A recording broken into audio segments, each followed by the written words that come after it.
Today we are going to look at the different sound effects that poets can use in their poetry to increase the impact of the poem on their audience.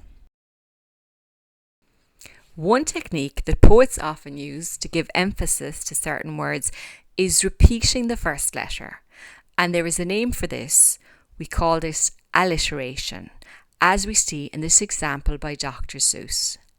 Be who you are and say what you feel, because those who mind don't matter and those who matter don't mind.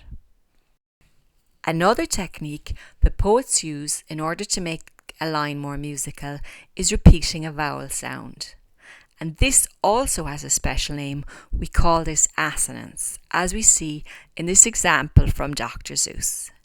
Today you are you, that is truer than true.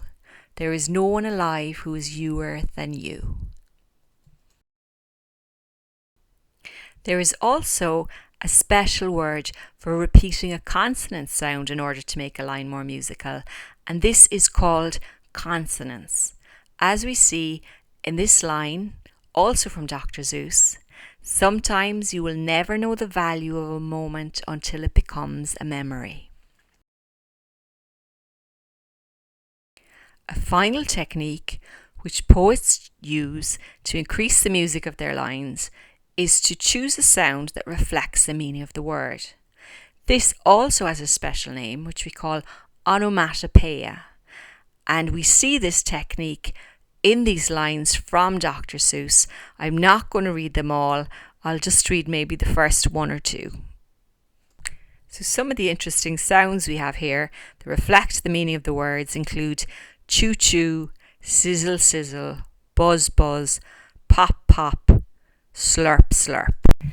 So now we are going to name the technique. You have brains in your head, you have feet in your shoes, you can steer yourself in any direction you choose. Now we need to name another technique. Mr. Brown can moo, can you? And another one. Today was good, today was fun, tomorrow is another one. And finally, name the technique. You're off to great places, today is your day, your mountain is waiting, so get on your way.